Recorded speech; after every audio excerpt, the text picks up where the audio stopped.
पारित करने के लिए रेगुलेटरी कमीशन बनाना होगा। निजी स्कूलों के संदर्भ में सुप्रीम कोर्ट का ऑर्डर लागू करो। इस फीसों के संदर्भ में 2019 का ऑर्डर लागू करो। निजी स्कूलों की मनमानी के खिलाफ छात्र अभिभावक मंच ने मोर्चा खोल दिया है। मंच ने बुधवार को शिक्षा निदेशालय के बाहर धरना प्रदर्शन किया और निजी स्कूलों द्वारा फीस वृद्धि, किताबों के नाम पर की जा रही लूट को रोकने की मांग की।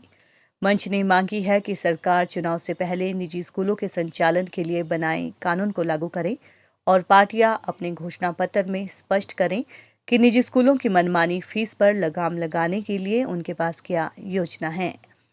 मंच के राज्य संयोजक विजेंद्र मेहरा ने कहा है कि प्रदेश सरकार की नाकामी और उसके निजी स्कूलों से मिली भगत के कारण निजी स्कूल दोबारा से मनमानी पर उतर आए हैं।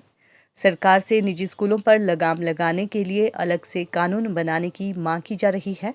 मार्च 2020 के शिक्षा विभाग के दिशा निर्देशों का निजी स्कूल खुला उल्लंघन कर रहे हैं। सरकार चुनाव से पहले कानून बनाए और सभी राजनीतिक दल अपने घोषणा पत्र में अपना रुख साफ करें कि वे निजी स्कूलों की लूट पर लगाम लगाने के लिए कानून बनाएंगे या नहीं। आपको मालूम है पिछले 6 वर्षों से हम निजी स्कूलों की जो मनमानी लूट है और भारी फीसें हैं उसके संदर्भ में लगातार आंदोलनरत रहे हैं। हमारा सीधा मानना ये रहा है कि निजी स्कूलों के संचालन के लिए कानून और रेगुलेटरी कमीशन स्थापित होना चाहिए। हिमाचल प्रदेश के अंदर जो 3415 निजी स्कूल हैं उसमें लगभग 7 लाख विद्यार्थी शिक्षा ग्रहण कर रहे हैं और 10 लाख उनके अभिभावक हैं।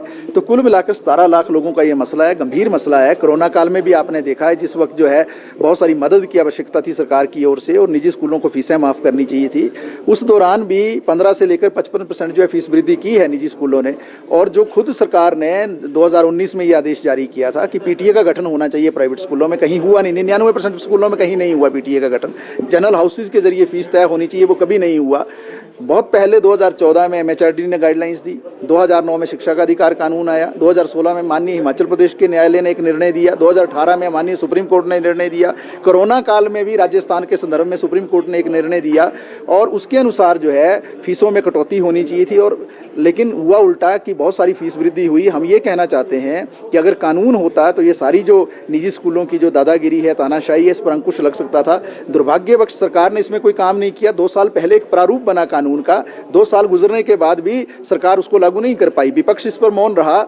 हम ये मांग करते हैं विभिन्न राजनीतिक दलों से कि अब चुनाव का भी वक्त है, वो अपना स्टैंड क्लियर करें निजी स्कूलों को लेकर, वो बताएं, वो इस पर श्वेत पत्र जारी करे और अपने घोषणा पत्र में इस बात को दिखाएं कि क्या वो निजी स्कूलों के जो लूट हो रही है उस पर उनका क्या राय है, क्या रुख है, और अगर वो सत्ता में आते हैं तो क्या वो कानून बनाएंगे या नहीं बनाएंगे। और सरकार से भी हम कहना चाहते हैं कि अब सरकार जा रही है।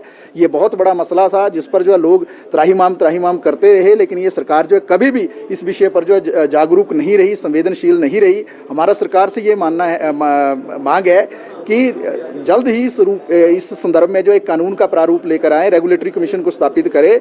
और अगर ये नहीं होता है तो निश्चित तौर से हमारा आंदोलन चल रहा है। आज भी हम शिक्षा निदेशालय के बाहर इसलिए आए हैं कि ये जो निजी स्कूलों की मनमानी लूट चल रही है, आपको मालूम होगा जो है सत्र जो समाप्त हो रहा है, और जब सत्र की समाप्ति होती है तो बहुत सारा प्रेशर जो है पेरेंट्स पर बनाया जाता है। जो तीसरी किस्त या चौथी किस्त जो है फीसों के रूप में ली जाती है और उन पर अनचाहा दबाव बनाकर जो है वो एक तरह से फीस को ऐंठा जाता है। तो इस संदर्भ में जो है विभिन्न राजनीतिक दल क्या स्टैंड रखते हैं, उनका क्या मानना है। और जिस तरीके से 5 दिसंबर 2019 की जो अधिसूचना थी, उस अधिसूचना को ही ये सरकार लागू नहीं करवा पाई, जिसमें साफ रूप में इस बात को कह दिया गया था और हिमाचल हाईकोर्ट ने भी कह दिया था कि ट्यूशन के सिवाय किसी भी तरह के चार्जेस वसूल नहीं किए जाएंगे। उस सारे मामले पर सरकार और शिक्षा विभाग जो है फेल रहा है और इसीलिए जो हम आज दोबारा से शिक्षा निदेशालय के बारे ये प्रदर्शन कर रहे हैं।